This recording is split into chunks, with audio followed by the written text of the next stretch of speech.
இது poem number 3, 10th standard English. போயமோட name I am every women. Poet பாருங்கள், அவங்களோட பேர் rakhi Nariyani ஸ்ரிக். A woman is beauty in it. She is a symbol of power and strength. She takes life positively. She is strong in her faith and firm in her belief. She never complains about the problems of life. She deals with the adversities in life with persistence.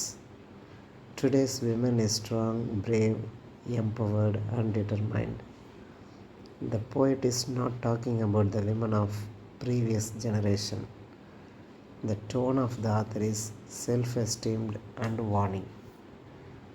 A woman should be treated with love and due respect. Moral: today's woman is a lioness. Don't mess with her. இப்போ இதோட எக்ஸ்ப்ளனேஷனை பார்க்கலாம். A woman is beauty in it. ஒரு பெண்ணானவள் பிறக்கையிலேயே அழகானவள் தான். பிறக்கும்போதே அழகானவள் தான் இயற்கையாகவே. She is a simple of power and strength. இந்த முன்னாடி பாயிண்டில் இன்னேட்னு ஒரு வேர்டு பார்த்தோம். இன்னேட் மீன்ஸ் இன்பார்ன், அதான் பிறக்கையிலேயே அப்படின்னு சொன்னேன். சரி, அடுத்த பாயிண்ட் பாருங்கள். She is a simple of power and strength. Simple அப்படின்னா அடையாளம். பெண்ணானவள் எதோட அடையாளம் அப்படின்னு பார்த்தா பவர் அண்ட் ஸ்ட்ரென்த், ஆற்றலின் அதாவது சக்தியின் அடையாளமாக ஒரு பெண் விளங்குகிறாள். She takes life positively. அவள் வாழ்க்கையை எப்படி எடுத்துக்கிறாள் அப்படின்னா நேர்மறையாக. ஒருபோதும் அவள் எதிர்மறையாக எடுத்துக்கிறது இல்லை. என்ன கஷ்டம் வந்தாலும் லைஃப்பை பாசிட்டிவாக பார்க்குறது ஒரு பெண் தான். அதனால தான் சொல்கிறாங்க she takes life positively. She is strong in her faith and firm in her belief. She is strong in her faith.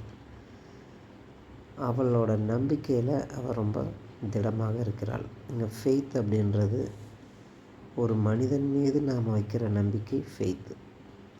இதுவே ஒரு கருத்தின் மீது நாம் ஏதாவது ஒரு நம்பிக்கை வச்சுருப்போம்.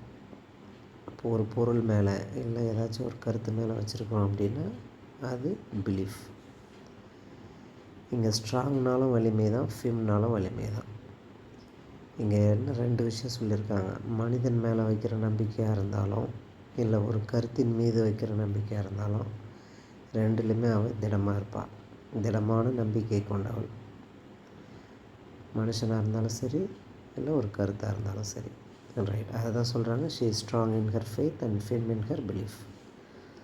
She never complaints about the problems of life. Complaint அப்படின்னா குறை கூறுதல். ஷீ நெவர் கம்ப்ளைண்ட்ஸ் அப்படின்னா அவள் ஒருபோதும் குறை கூறுவது இல்லை. About the problems of life. வாழ்க்கையில் அவள் சந்திக்கக்கூடிய பிரச்சனைகளை பற்றி ஒருபோதும் அவள் குறை சொல்வதில்லை.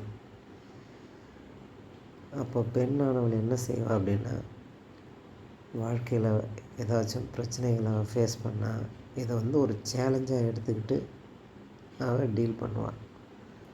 அதனால் அவள் குறை சொல்கிறது இல்லை. அதுதான் இந்த பாயிண்டில் சொல்லியிருக்காங்க.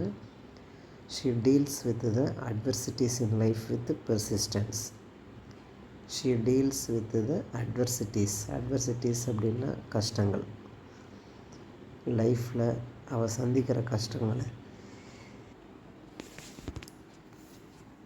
அட்வர்சிட்டிஸ் இன் லைஃப் அப்படின்னா வாழ்க்கையில் இருக்கிற கஷ்டங்களை அவள் எப்படி டீல் பண்ணுறான்னு பாருங்கள். She deals with adversities in life with persistence. Persistence அப்படின்னா விடாமுயற்சி.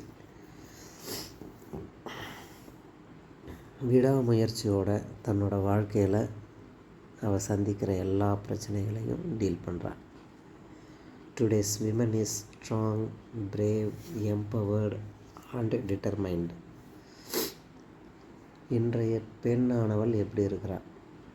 ரொம்ப ஸ்ட்ராங்காக, மனதளவுலையும் சரி உடல் அளவுலையும் சரி ரொம்ப ஸ்ட்ராங்காக இருக்கிறாள். பிரேவ், தைரியமாக இருக்கிறாள். எம்பவர்டு, மிகவும் திறமை உள்ளவளாக இருக்கா. அண்ட் டிட்டர்மைண்டு, மன உறுதியோடு இருக்கிறா. இதுதான் இந்த பாயிண்டில் சொல்லியிருக்காங்க. Today's women is strong, brave, empowered and determined. The poet is not talking about the women of previous generation. Generation அப்படின்னா தலைமுறை, ப்ரீவியஸ் ஜெனரேஷன் அப்படின்னா முந்தைய தலைமுறை. இந்த போயமில் பேசிக்கொண்டிருப்பது முந்தைய தலைமுறை பெண்களை பற்றி அல்ல. அவங்க பேசிகிட்ருக்கிறது ப்ரெசன்ட் ஜெனரேஷன் விமனை பற்றி தான் பேசினிருக்காங்க, தற்கால பெண்களை பற்றி. The tone of the author, இந்த ஆத்தரோட குரல் எப்படி இருக்குது, அவங்களோட மனநிலை எப்படி இருக்குது, எந்த மனநிலையில் பேசுகிறாங்க அப்படின்னா செல்ஃப் எஸ்டீம்டு, அதாவது சுயமரியாதை மிக்கவங்களாக. அண்டு வார்னிங், பெண்களை அவமரியாதை செய்கிற, கேலி செய்கிற மனநிலை கொண்டவங்களுக்கு ஒரு வார்னிங் கொடுக்குற மாதிரியான டோனில் தான் இந்த போயம் இருக்குது. அதனால தான் இந்த tone of the author is self esteemed and warning. A women should be treated with love and due respect. ஒரு பெண்ணை நாம் எப்படி நடத்தணும் அப்படின்னா அன்போட, அவர்களுக்கு கொடுக்க வேண்டிய மரியாதையோடு அவங்கள நடத்தணும் அப்படின்றது தான் இந்த பாயிண்ட்டு. மாரல். இப்போ இந்த போயமில் நம்ம கற்றுக்கொள்ள வேண்டிய நற்கருத்து என்ன? Today's women is a lioness. இன்றைய பெண் என்பவள் எப்படி இருக்கிறாள் அப்படின்னா ஒரு பெண் சிங்கம் போல இருக்கிறாள். Don't mess with her. அதனால் அவளை தொந்தரவு செய்யாதே, அவள் வழியில் குறுக்கிடாதே, அவளிடம் உங்களுடைய சேட்டைகளை காட்டாதீர்கள் அப்படின்றது தான் இதோட அர்த்தம். Hope you understand everything. All the best. Thank you.